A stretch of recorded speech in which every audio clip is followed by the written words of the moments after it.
वाल्मीकि समाज से लेके ब्राह्मण समाज तक 36 कौम के नौजवान और बुजुर्गों की दिलों की धड़कन, गंगानगर से हनुमानगढ़ से लेके डूंगरपुर बांसवाड़ा तक, जैसलमेर बाड़मेर से धौलपुर भरतपुर तक 200 विधानसभाओं में जिस व्यक्ति की आवाज गूंजती हो, जिसके नाम से नौजवान में क्रांति आ जाती हो, युवा दलों की धड़कन सचिन पायलट साहब, आपका हमारी शेखाजी की धरती पर, वीरों की धरती पर, शहीदों की धरती पर, नौजवानों की धरती पर आपको बहुत बहुत स्वागत, आपका वेलकम, आपका खैर मुकदम। मैं बताना चाह रहा हूं पायलट साहब आपको, ये शेखावाटी का नौजवान हमारे मंच के ऊपर हमारे हेमाराम जी चौधरी साहब, सरकार के अंदर हमारे कैबिनेट मंत्री, पश्चिमी राजस्थान के खाटी किसान नेता, मंच पर विराजमान विजेंद्र जी ओला साहब जो शीशराम जी ओला पूरे राजस्थान में किसानों की आवाज थे।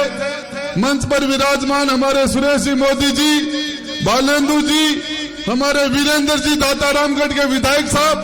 सुरेश जी भाकर साहब, हमारे इंद्राज जी, मेरे छोटे भाई इंद्राज जी, खिलाड़ी जी बैरवा साहब, हमारे गिरिराज मलिंगा जी, हमारे वेद प्रकाश सोलंकी साहब, सम्मानित मंच के साथ में कहना चाह रहा हूं, ये राजस्थान के अंदर ये जिस समय राजस्थान का नौजवान पहली बार जैसे कोई सरपंच का चुनाव होता है, जैसे कोई पंच का चुनाव होता है, और उस तरीके से एक एक मोहल्ले के अंदर, एक एक वार्ड के अंदर ये आवाज है कि हमारे राजस्थान के तकदीर का फैसला सचिन पायलट साहब करें। पायलट साहब, ये जो नौजवान आज पहाड़ियों के अंदर बैठा है, लंबे चारों तरफ से बैठा है, माताएं बहनें बैठी है, मां जगदम्बा के स्वरूप आप देख लें, माता बहनें आपका स्वागत कर रही हैं। और मैं ये कहना चाह रहा हूं, ये फैसला हकीकत में जब भी इस धरती के ऊपर जब राजा राम का राज तिलक हो रहा था और राजा राम का राज तिलक न हो गया और उनको 14 साल का वनवास हुआ, तो उसको हिंदुस्तान की जनता आज तक नहीं भूल पाई। वो जनता के दिलो दिमाग में बैठ गया कि राजा राम के साथ अन्याय हुआ, यह चीज बैठ गई जनता के अंदर। जब हस्तिनापुर के अंदर द्रौपदी का चीर हरण हुआ,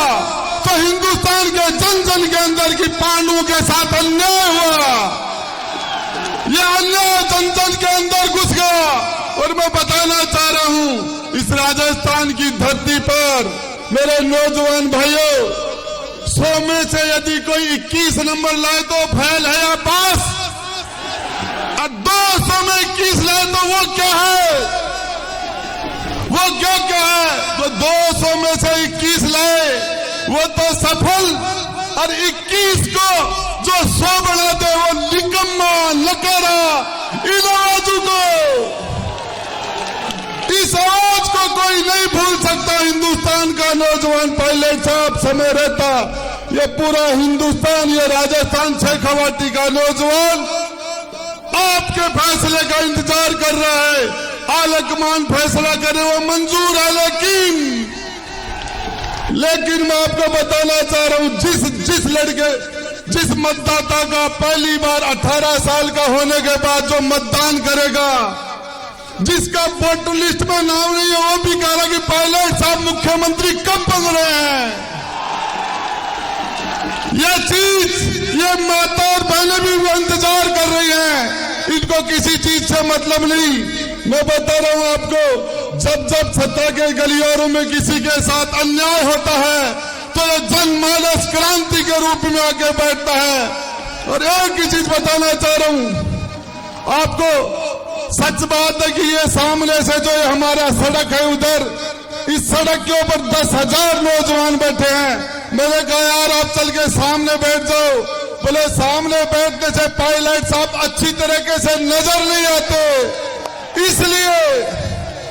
मैंने मेरी बात आज तक इन्होंने नहीं टाली, मेरी बात को कभी भी डिनाई नहीं किया, लेकिन पहली बार मैंने कहा बोले साहब, गुड्डा साहब, पायलट साहब यहाँ से अच्छी तरह नजर आ रहे हैं, इसलिए हम तो यही बैठेंगे, हमें वहां से पायलट साहब दिखते नहीं है। ये तो मैं आपको बताना चाह रहा हूँ शेखावाटी के नौजवानों, केंद्र की सरकार ने अग्निपथ के अग्निवीर के रूप में इस नौजवान के साथ अन्याय हुआ, नौजवान बेरोजगारों के साथ अन्याय हो रहा है। पेपर जब आउट होते हैं तो नौजवान निराश हो जाता है और एक ही उम्मीद करके साथ की हमारे 70% नौजवानों की आवाज कोई व्यक्ति बनेगा, सचिन पायलट साहब आएंगे तो उस टाइम हमारे साथ न्याय होगा। ये बेरोजगार लड़के, ये नौजवान लड़के, ये किसान, चाहे बिजली के लिए किसान परेशान है तो वो आपकी तरफ देख रहा है, अग्निपथ आती है तो आपकी तरफ देखते हैं। और नौजवानों के साथ मैं आपको बताना चाह रहा हूं, अब पायलट साहब आपको संबोधित करेंगे 2-3 नारों के साथ,